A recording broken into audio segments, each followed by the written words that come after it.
Donc aujourd'hui, maintenant, nous accueillons Bruno Étain, qui est professeur de psychiatrie, qui s'occupe du centre expert des troubles bipolaires à l'hôpital Fernand Vidal à Paris et qui coordonne le réseau national des centres experts bipolaires de la Fondation fondamentale, soit 13 centres, si je me trompe pas, vous me corrigerez si c'est pas ça. Donc, professeur Étain va nous expliquer comment comprendre la pathologie et prédire ses manifestations. Professeur Étain. Merci pour cette introduction. Donc, je suis ravi de participer à cette journée mondiale des troubles bipolaires et je remercie très chaleureusement l'association Argos 2001 pour cette invitation, puisque nous avons à cœur de toujours communiquer sur les troubles bipolaires, aider à la compréhension, à la déstigmatisation. Et donc, ces journées participent très largement à ces actions de compréhension et de déstigmatisation, ce qui nous semble particulièrement important. Je vais couper ma caméra le temps de la présentation pour préserver ma connexion Internet. Et donc, globalement, mon topo sera plus introductif, puisque après, la question du rétablissement va finalement être déclinée sous ces différents aspects en termes de définition, de compréhension, de modalités, d'outils. Et pour un topo plus introductif, j'ai préféré finalement être dans la question de la compréhension et de la prédiction, puisque c'est, à mon sens, deux prérequis pour ensuite aller vers le rétablissement, comprendre pourquoi cette maladie apparaît et prédire comment elle va évoluer. Ce sont deux aspects qui vont être particulièrement nécessaires, on va dire, pour ensuite décliner à la fois la notion de rétablissement et à la fois les outils qui peuvent contribuer au rétablissement. Donc, vous savez tous ce qu'est un trouble bipolaire, mais c'est juste un rappel pour les personnes de l'audience qui seraient quand même moins familières avec cette maladie. Dans les troubles bipolaires, on va donc avoir la succession de différentes phases de modification d'humeur qui vont être des phases de dépression et des phases d'excitation pathologique qu'on va appeler des manies ou des hypomanies. Et c'est la présence de dépression et de phases maniaques ou hypomaniaques qui vont conditionner le diagnostic posé par un médecin psychiatre qui est un diagnostic de trouble bipolaire.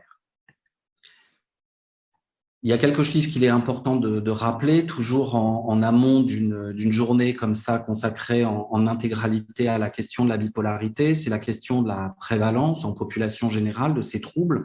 On estime que 1% de la population générale souffre de troubles bipolaires de type 1, donc avec une association dépression-manie, et 1,5% souffre de troubles bipolaires de type 2 avec une association dépression-hypomanie. Donc on voit que c'est une pathologie fréquente en population générale et donc qui touche des centaines de milliers de personnes en France. C'est une maladie très handicapante.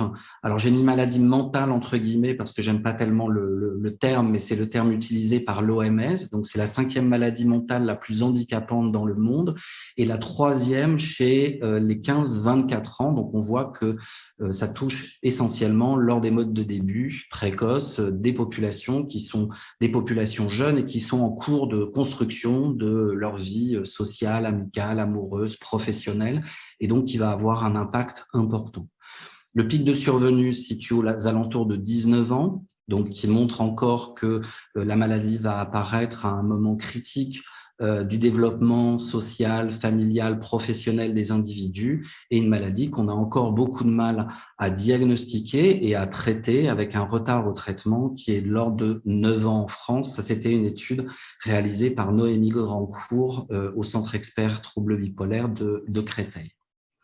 C'est une pathologie qui a un certain nombre d'indicateurs de sévérité, d'abord par sa récurrence, avec des épisodes qui vont se succéder pour la plupart des patients tout au cours de la vie, mais également des conduites suicidaires qui vont concerner un patient sur 3, des associations avec d'autres pathologies comme le mésusage d'alcool ou le mésusage de cannabis, qui sont des pathologies fréquemment associées aux troubles bipolaires, mais également des anomalies sur le plan métabolique comme des surpoids, de l'obésité, l'hypertension artérielle, du diabète, une hypercholestérolémie qui concerne à peu près un patient sur 5. Et tout ça conduit à une mortalité qui est supérieure dans la population des personnes atteintes de troubles bipolaires comparativement à la population générale, avec une perte d'espérance de vie qui est située entre 10 et 13 ans. Donc, on voit toute la sévérité de ces troubles et donc toute la nécessité de mettre autant d'énergie que possible à stabiliser la maladie et à récupérer un fonctionnement qui soit de qualité optimale. Alors, pour bien comprendre les troubles bipolaires, il s'agit de pathologies au déterminisme dit complexe, c'est-à-dire qui va faire intervenir à la fois une composante génétique et une composante environnementale. Et globalement, si on dessine un peu sur un diagramme les différentes pathologies assez fréquentes en population générale, on a d'un côté les pathologies qui sont très conditionnées par l'environnement, qui sont essentiellement les pathologies infectieuses, et on a à l'autre bout du spectre des pathologies qui sont génétiquement déterminées, c'est-à-dire qu'une mutation dans un gène va conditionner l'émergence de la pathologie. Et vous voyez que la plupart des maladies qui sont dites fréquentes, dont les pathologies psychiatriques comme la schizophrénie ou le trouble bipolaire, mais d'autres pathologies comme le diabète, on aurait pu mettre ici l'hypercholestérolémie, sont situées finalement un peu entre ces deux pôles de la génétique et de l'environnement, avec donc une part génétique et une part environnementale. Et c'est ces composantes qu'on va essayer de comprendre de façon à pouvoir mieux comprendre pourquoi cette pathologie intervient chez certains individus et pas chez d'autres. La composante génétique des troubles bipolaires, elle est clairement identifiée par de multiples études, des études familiales, des études d'apparenté au premier degré, des études de jumeaux, et qui toutes ont démontré qu'il existe une composante génétique, c'est-à-dire une somme de différents gènes dont les effets s'additionnent pour favoriser l'apparition des troubles bipolaires. Donc, quand on parle par exemple d'héritabilité génétique, c'est finalement l'ensemble des facteurs génétiques et leur poids total, on va dire, qui contribuent à la pathologie. Et on voit par exemple que pour les troubles bipolaires ou la schizophrénie, une large partie, 80%, donc c'est entre 60 et 80% selon les études, 60 à 80% de la pathologie sont déterminés par des facteurs génétiques. La problématique dans la recherche actuelle, c'est que ces facteurs génétiques sont finalement encore très difficiles à identifier et finalement encore à l'heure actuelle assez mal identifiés, au sens où on n'a pas à l'heure actuelle de tests génétiques qui permettraient de définir un risque individuel de développer un trouble bipolaire, mais on a néanmoins un certain nombre de pistes sur des voies génétiques qui pourraient, en étant modifiées, favoriser l'apparition des troubles bipolaires. Donc, dans ces études, sans faire un cours de génétique qui pourrait nous prendre quelques heures, mais globalement, un gène au niveau de notre ADN va avoir différentes formes en fonction de la séquence de l'ADN. Donc, ça reste le même gène, mais la séquence de l'ADN est légèrement changée et c'est ce qu'on va appeler des SNP, qui sont finalement des petites modifications au niveau de l'ADN et qu'on va utiliser comme des marqueurs génétiques. Et on va pouvoir regarder ces marqueurs génétiques au niveau de gènes dits candidats, c'est-à-dire de gènes pour lesquels on pense qu'il puisse exister une implication dans les troubles bipolaires, et étudier, par exemple, si les personnes qui souffrent de troubles bipolaires, par exemple en bleu, ont plus la forme C du gène que la population générale, par exemple, qui serait en vert ou en orange, par exemple, et qui aurait la version G du gène. Donc ça, on le fait au niveau de gènes candidats et les progrès de la recherche actuelle maintenant nous font rendre possible le fait que ces approches soient faites au niveau du génome entier, c'est-à-dire qu'on va étudier chez un même individu toutes les variations génétiques de tous les gènes, de l'ensemble du génome, ce qui va nous donner des très jolis graphes comme celui-ci, avec tous les petits points que vous voyez sur ces graphes qui sont des variants génétiques. Vous avez ici 1, 2, 3, 4, 5, 6, 7, tous les chromosomes. Et globalement, on va comparer tous ces variants génétiques dans des larges populations de patients atteints de troubles bipolaires et des sujets non atteints de troubles bipolaires pour essayer d'identifier ces petits pics, là par exemple en violet, qui finalement sont des variants qui discriminent, qui différencient des patients de sujets dits contrôle. Et les efforts internationaux de recherche ont conduit à finalement publier un certain nombre d'études indépendantes. Donc ça, c'est la dernière qui a été publiée, à laquelle nous avons contribué, qui est l'étude de Mullins, qui a inclus plus de 40 000 personnes atteintes de troubles bipolaires. Et vous voyez que tous ces petites traces, tous ces petits pics finalement en jaune et en vert, correspondent à des gènes qui seraient potentiellement impliqués dans les troubles bipolaires. Donc, on voit qu'il y a une composante génétique qui permet de distinguer les patients des sujets qui ne sont pas atteints de cette pathologie. Ce qu'on connaît par contre de mieux en mieux, c'est les facteurs environnementaux qui vont prédisposer à l'émergence d'un trouble bipolaire. J'ai listé ici un certain nombre de facteurs qui sont par exemple le cannabis, les altérations de sommeil, les maltraitances dans l'enfance, la prématurité, certaines infections pendant la grossesse, qui toutes ont démontré une association avec un risque augmenté de développer un trouble bipolaire. Et ça, c'est peut-être finalement les plus grands apports de la recherche récente, c'est la meilleure caractérisation des facteurs environnementaux qui augmentent le risque de développer un trouble bipolaire, mais qui augmentent également, comme on le verra, le risque de moins bien fonctionner à l'âge adulte, parce que si on a des anomalies du rythme circadien et du sommeil, on fonctionne moins bien quand on souffre d'un trouble bipolaire et qu'on est à l'âge adulte. Je vous ai indiqué juste 3 exemples de facteurs environnementaux parce que la liste pourrait être beaucoup plus large et on a un certain nombre de facteurs qui sont des facteurs maintenant bien démontrés de prédisposition à développer un trouble bipolaire, qui peuvent être par exemple les maltraitances dans l'enfance où le risque est multiplié par 3 chez les personnes exposées, l'exposition au cannabis à l'adolescence, où à partir de 2 à 3 prises par semaine, le risque est ensuite multiplié par 2 de développer un trouble bipolaire à l'âge adulte. Et par exemple, les anomalies de sommeil à l'enfance et à l'adolescence, pour un risque qui est augmenté de 40%. Donc, vous voyez que tous ces facteurs environnementaux contribuent à la maladie et au développement potentiel de cette maladie en interaction avec les facteurs génétiques. Et les modèles qui sont les modèles de compréhension actuelle des troubles bipolaires, qui sont les modèles les plus validés, on va dire, sont des modèles dits d'interaction gène-environnement, où en fonction de l'exposition à un facteur environnemental, le patrimoine génétique de l'individu va être plus ou moins protecteur vis-à-vis du risque de développer la maladie.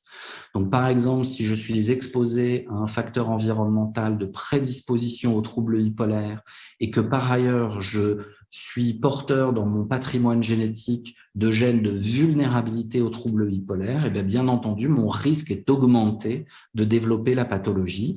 Alors que si je suis exposé au même facteur environnemental, mais que mon patrimoine génétique contient finalement peu de gènes de vulnérabilité à la bipolarité, je risque de moins fréquemment développer la pathologie. Donc tout ça pour résumer que les modèles de compréhension de la pathologie sont vraiment des modèles de compréhension d'interaction gène-environnement avec une composante génétique encore mal identifiée et une composante environnementale qu'on commence à connaître de mieux en mieux. Ce qui est finalement après le plus important, une fois qu'on essaye de comprendre pourquoi la maladie se développe, c'est d'essayer de comprendre, de mieux prédire le cours évolutif de la pathologie, c'est-à-dire prédire. Et ça, en tant que clinicien, on est très intéressé par développer des outils qui nous permettraient d'estimer des risques individuels, de présenter des rechutes, de présenter des altérations du fonctionnement, de présenter une meilleure ou moins bonne réponse à tel type de médicament, parce que c'est comme ça qu'on va pouvoir personnaliser les soins et proposer les soins les plus personnalisés à une personne donnée en fonction de son risque individuel de rechute ou de difficultés fonctionnelles, etc.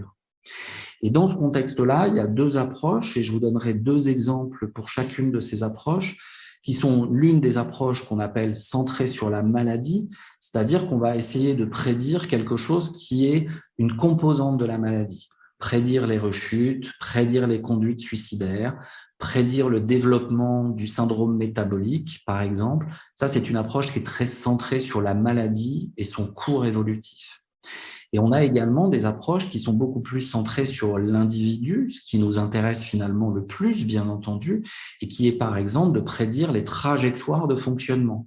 Quelles personnes souffrant de troubles bipolaires vont finalement présenter un fonctionnement d'excellente qualité, très très proche de celui d'une personne qui ne souffrirait pas de troubles bipolaires, comparativement à quels individus vont présenter des problématiques de dysfonctionnement, des difficultés dans le rétablissement, et donc quel levier on va devoir activer chez ces patients spécifiquement, chez lesquels on prédit un dysfonctionnement persistant ou l'apparition d'un dysfonctionnement au cours de l'évolution de la maladie. Donc la première approche, qui est l'approche centrée sur la maladie, qui est finalement, peut-on prédire le cours évolutif de la pathologie? Eh bien, c'est assez difficile finalement parce que le cours évolutif de la pathologie est très hétérogène selon les personnes concernées. On va avoir des personnes qui vont avoir une cyclicité de 0,02 épisodes par an. Donc, vous voyez, c'est une cyclicité très peu rapide. Donc, avec des personnes qui vont avoir des longues périodes intercritiques, comparativement à des personnes qui vont avoir de nombreux épisodes par an, des fois 2, 3, voire 4 épisodes par an, si on considère les cycles rapides. Et donc, vous voyez qu'il y a une hétérogénéité très importante de ce cours évolutif.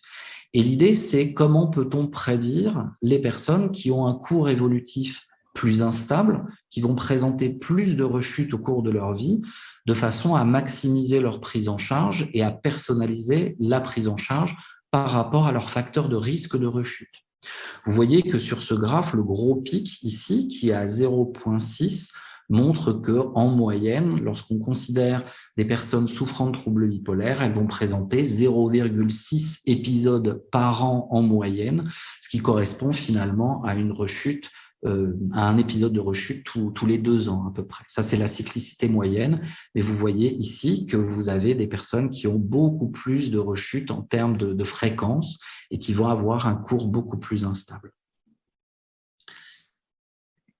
Donc, est-ce qu'on peut prédire la rechute? Donc ça, c'est le résultat d'une étude qu'on a conduite chez les personnes qui ont été évaluées dans le cadre des centres experts. Donc, c'est plus d'1 millier d'individus dont à peu près la moitié présentaient un trouble bipolaire de type 1 et l'autre moitié un trouble bipolaire de type 2.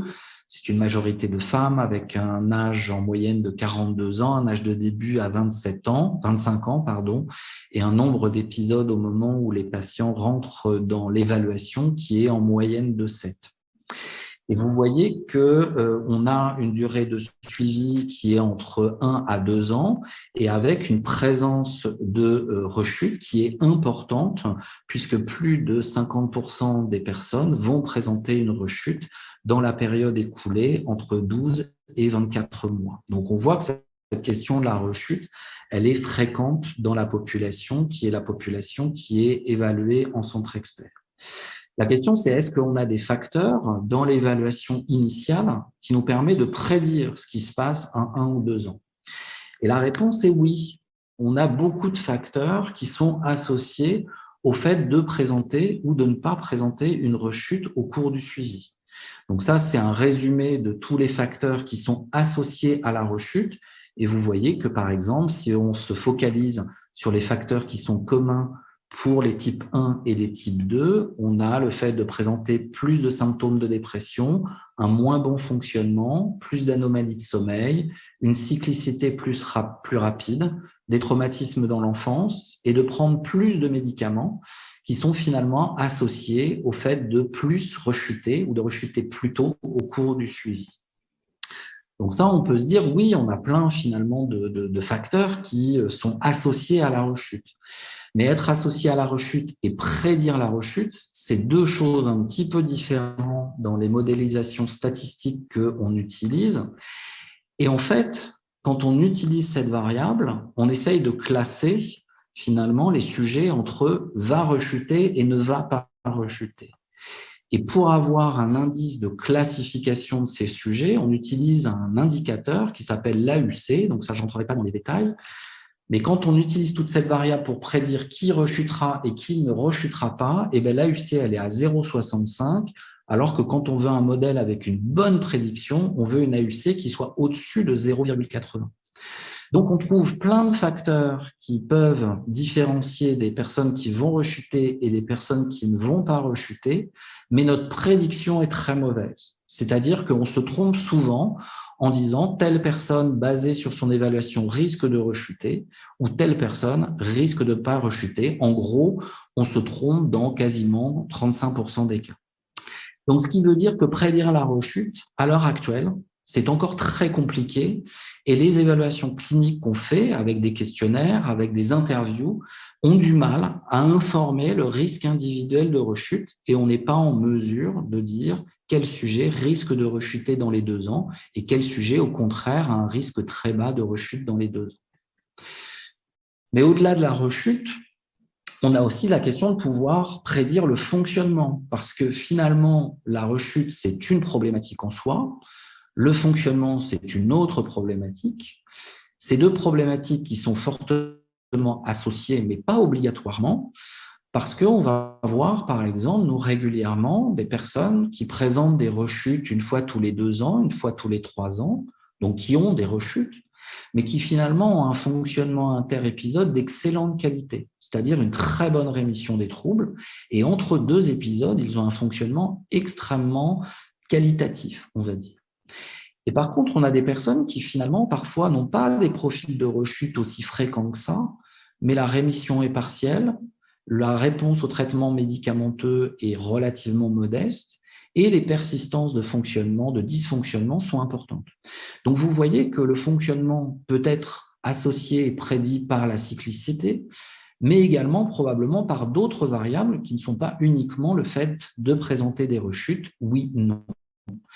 Donc ça, c'est aussi un travail qu'on a essayé de conduire dans le cadre du réseau, de façon à voir si on était en mesure de prédire les facteurs, le fonctionnement, d'identifier les facteurs associés au fonctionnement et d'identifier idéalement des facteurs modifiables, c'est-à-dire des facteurs sur lesquels on va pouvoir agir pour justement améliorer le fonctionnement des individus. Et cette approche, elle est plus intéressante et finalement plus prometteuse que l'approche centrée sur la rechute. Et cette approche, elle a concerné plus de 2000 patients suivis pendant 3 ans, chez qui est évalué le fonctionnement tous les ans, donc en termes d'autonomie, de fonctionnement professionnel, de fonctionnement cognitif.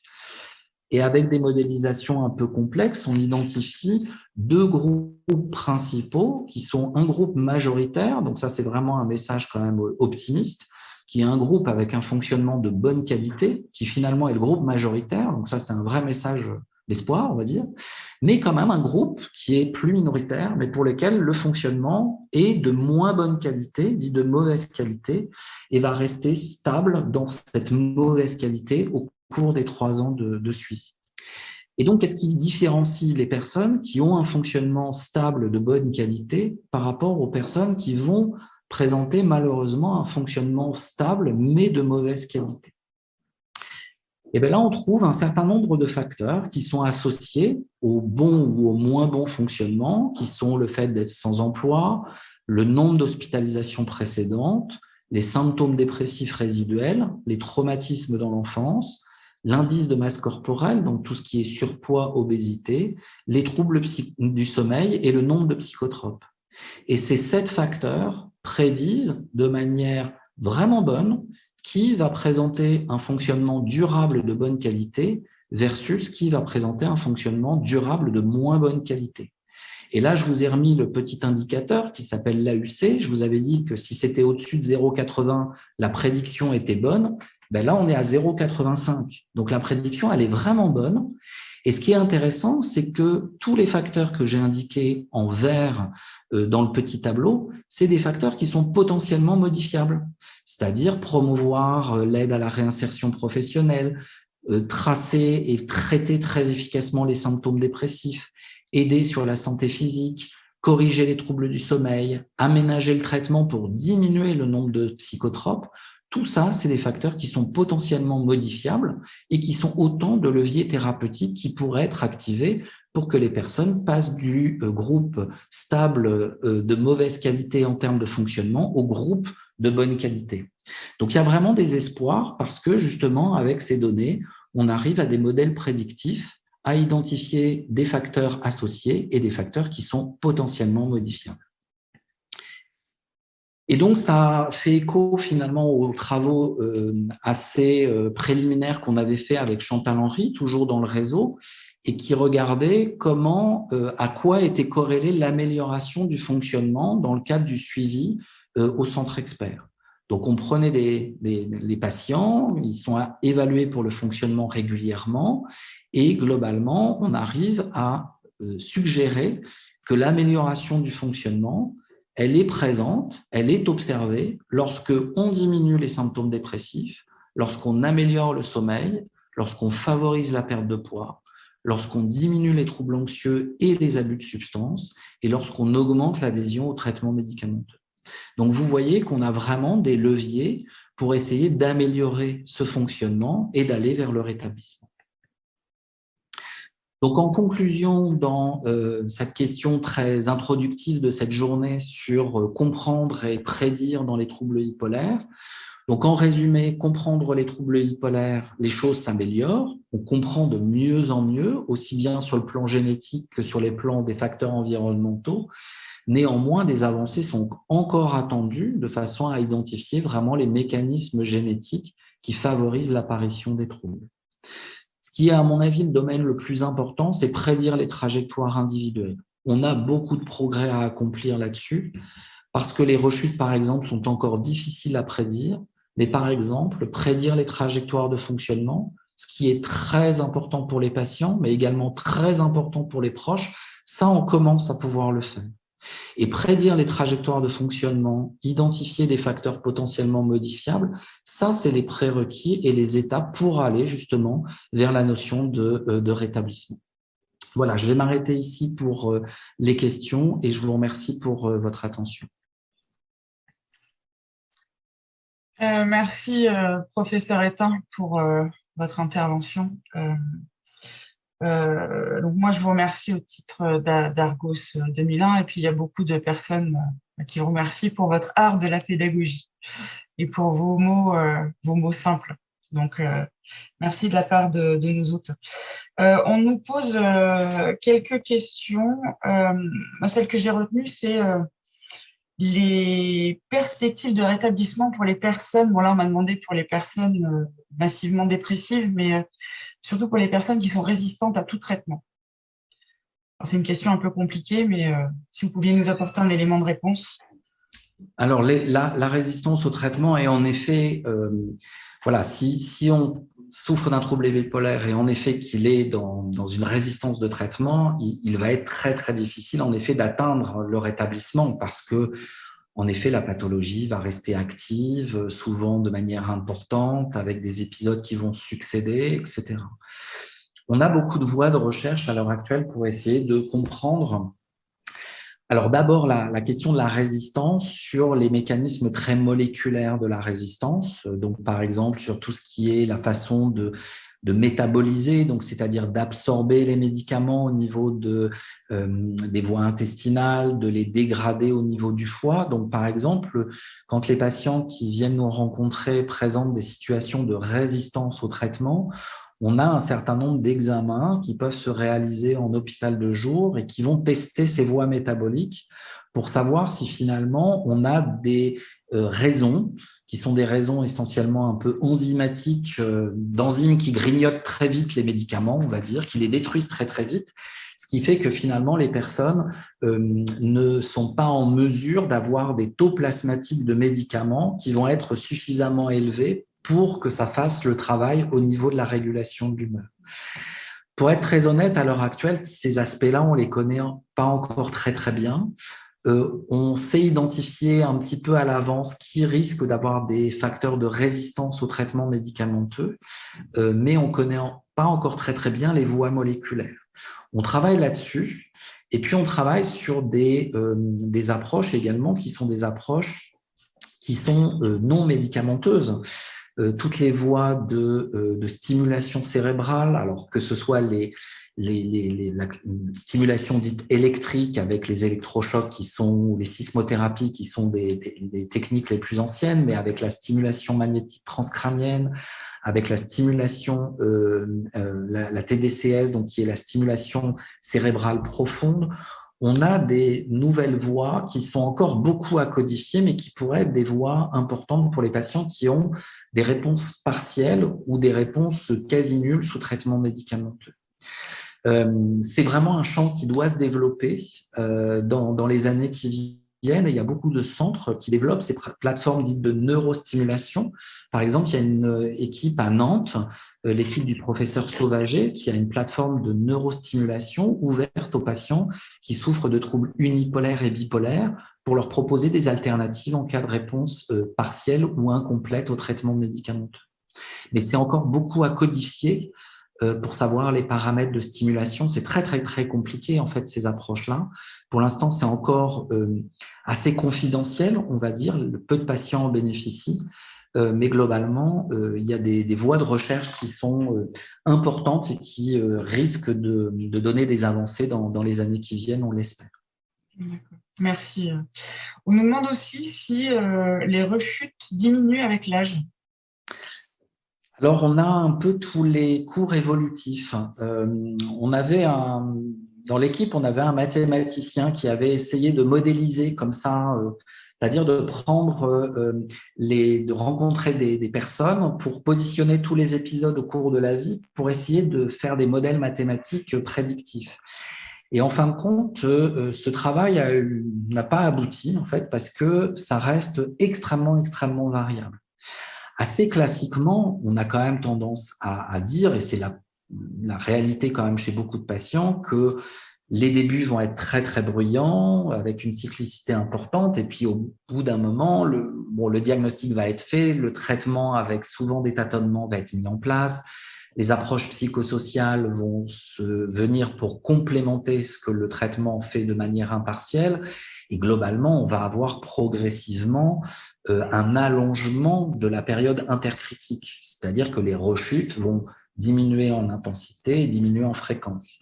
Par exemple, c'est ce qu'on voit dans les approches d'éducation thérapeutique.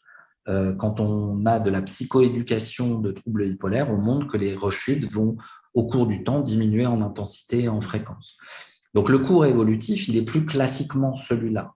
Après, c'est vrai qu'il peut y avoir des cours évolutifs après des périodes de stabilisation chez les personnes qui vont à nouveau avoir un trouble bipolaire qui va redevenir actif. Ça peut être par exemple les périodes de la ménopause chez la femme, qui peuvent être des périodes de modification hormonale avec un impact au niveau de l'humeur.